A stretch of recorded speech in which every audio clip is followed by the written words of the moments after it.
Partia Demokratike duhet të ketë ofertën e saj për qytetarët në 18 qershor, se si mund të zhvillojë më tej vendin dhe jo ta bllokojë atë. Këtë mesazh i çon opozitës kryebashkiaku Erion Veliaj, i cili thekson se Lulzim Basha nuk ka çfarë të ofrojë votuesve, ndaj nuk do të marrë pjesë në zgjedhje. Nëse dikush nuk ka bërë punë dhe për këtë arsye nuk ka çfarë të thotë, edhe nuk do të vinë zgjedhje apo nuk ka një ofertë politike, ky duhet të jetë problem edhe dram e gjithë qytetarëve shqiptar. Ama kush ka bërë punë e kush do të bëjë akoma më shumë punë, duhet paraqisë ofertën e vet datë 18 dhe duhet na tregojë se si ne mund të bëjmë më shumë kopshte, më shumë qerdhe, më shumë rrugë, më shumë tregje si Pazari i Ri, më shumë rrugë si Bulevardi i Ri, më shumë sheshe si sheshi Skënderbej, më shumë kënde lodrash. Veliaj solli shembullin e Tiranës, ndërsa theksoi se qytetarët do të dinë të bëjnë diferencën mes atyre që bëjnë punë dhe atyre që merren me llafe. Unë jam gati bashkë me skuadrën edhe me gjithë deputetët e Tiranës që të shkojmë datën 18 me një ofertë që e çon marsh të pestë të gjithë energjinë tonë të këtyre muajve të fundit. Besoj që Tiranë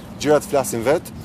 në një farë mënyrë e mirë kuptoj pse dikush është në çadër se nuk bëri dot një punë Tiranë, le më të marri përsipër të bëj punë në Shqipëri, por është shumë e rëndësishme që karavani të shkojë përpara dhe shumë e rëndësishme që gjithë ata qytetarë që në fund ditës presin përgjigje çfarë shkolla do të çojnë fëmijët, në çfarë çerdhe, kush do t'i ndihmojë në ditën e tyre të nevojës, ne ti kemi përgjigjet. Kreu i Bashkisë së Tiranës pa nga afër përfundimin e punimeve të qendrës së re shumë funksionale në Bregun e Lumit, në njësi nr. 4, e cila përfshin ndërtimin e një shkolle të re, një kopshti dhe një qerdheje, si dhe qendrën sociale që do të vinë në ndihmë qytetarëve të zonës.